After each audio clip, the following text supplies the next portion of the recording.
Fatherrdiff, Mamiya 645, Cinestill 800T. Do I like either one of these?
What's up, people? I hope y'all enjoyed that little video.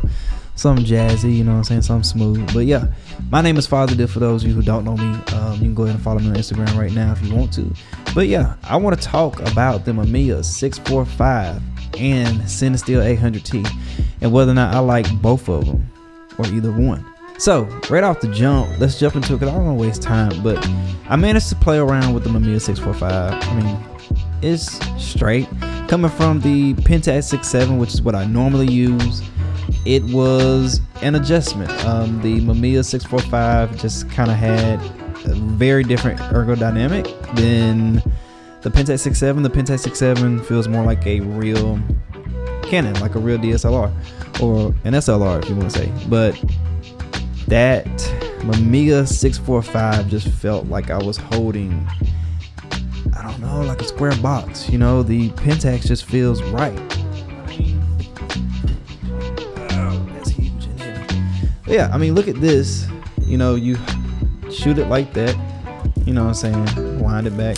But with the Mamiya, it's just a whole different feel to it. So that was the first thing I didn't like about it. But that's probably just me being spoiled for shooting the Pentax 67. But the good thing about shooting the Mamiya is you get more shots with it. With the Pentax you get 10, and I think with the 645 you get 12 maybe, yeah, some up in there. Anyway, but yeah, it's cool. Another thing that I didn't like was the focus. Focusing on that camera was not as easy as focusing on the Pentax. And again, this could be just me being spoiled and used to shooting that. I don't know, but I just didn't like it. I thought it was cool. But I have shot the Mamiya 645 RB or RZ, one of those, and I liked it then. But it was just something about this one specifically that I didn't like, because I actually bought the camera, but I returned it because it just didn't feel right. The reason you can take more pictures with the Mamiya 645 is because it's a smaller real estate taken up on the film. Whereas with the 6x7, you have a bigger placement on the film. Hence, this and that. You probably can't even see that. But yeah, I'll just pair this later, I guess. So yeah, you have more real estate on the film with the 6x7. And personally, I like that.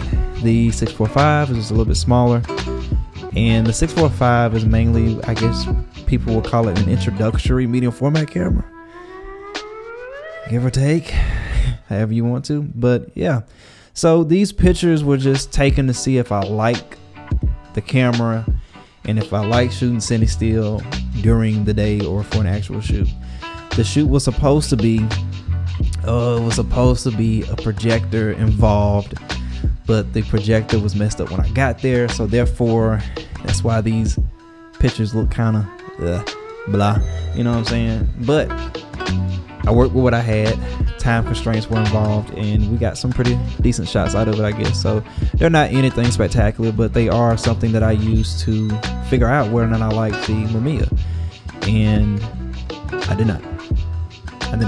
Now, Cinestill 800T, how I feel about that is I'll rock with it from time to time. Will I continue to shoot that constantly? No. Frequently or no? Occasionally? Yeah. I definitely want to try it at night though, because that's the whole purpose of the film. You know, you get that, what is it? Halogen? That red glow. You get that. And yeah. So I do want to try it for nighttime, but I will not be shooting the Mamiya 645 anytime soon. I will not be switching my medium format camera. I will be staying with this, but yeah, these pictures came out pretty solid. I want to say my favorite one would have to be in the grass. That's just, I don't know, it's something about it. But the Cinestill film did give you a cinematic look. So if that's the thing, I definitely say try it. But I mean, no, I'm glad I got to shoot it. I'm glad I got to compare it to the 6x7. I hate that I didn't do a side-by-side comparison, but you know, time sometimes doesn't work in everybody's favor, and it did not work in my favor for this one.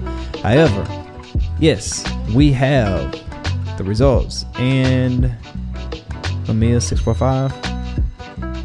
No, I mean, if you love the camera, hey, that's you. This is my own personal opinion, so you know what I'm saying, relax in the comments. I know y'all gonna flip out, but yeah, I enjoyed being able to test it out, but it's not a camera for me. The Pentax 67 is the way to go. And yeah, so I hope you guys enjoyed that. The video at the beginning was something that was edited with a program that I will talk about next week. So if you like the way that looked, it was supposed to be a replicate of the Cinestill 800T film stock on film. But again, we'll talk about that next week, so be sure to come back next week. I don't want to go over specs or anything over the camera and compare them side by side other than the actual film real estate that they take up, but I don't really want to go into specs. But the ergodynamics and all that, yeah, that was the main thing to me because I didn't like the feel of the Mamiya. So yeah, I used to want one so bad too. That's what sucks about it. I used to want a Mamiya so freaking bad, and then I tried this one. I was like, no. But that was also before I got the Pentax, so now I got the Pentax, I'm good. But yeah, I'm done rambling. So yeah, if you guys enjoyed this, please go ahead and like, share, and comment. And if you feel like you really stand by the Mamiya 645, let me know. Is it the extra shots that you get? Do you like the feel of it? You know what I'm saying? The build of it, if that's your thing, let me know. Or if you enjoy the Pentax 67, or is there another camera that you guys prefer for medium format? So yeah, Mamiya 645, no. The Cinestill 800T, possibly. And last but not least, I'm going to stick with my Pentax 67. Sorry. So yeah, I will see you guys next week. Be on the lookout for that. I have something special for the subscribers and the people who randomly view my content. Got something for you. But yeah, see you guys next week. And one more thing, I don't want to make it seem like I'm just bashing the Mamiya. The Mamiya's cool, but it just ain't for me. But there was one thing that really ticked me off after I bought it, and that was the fact that when I would take pictures with it, it would lock up occasionally. And I asked somebody about it, and she was like, yeah, that's just a thing that they do.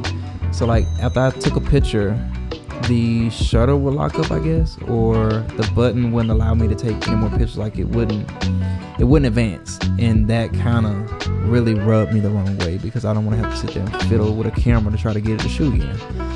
So yeah, and there were good things about the Mamiya. What was good about the Mamiya?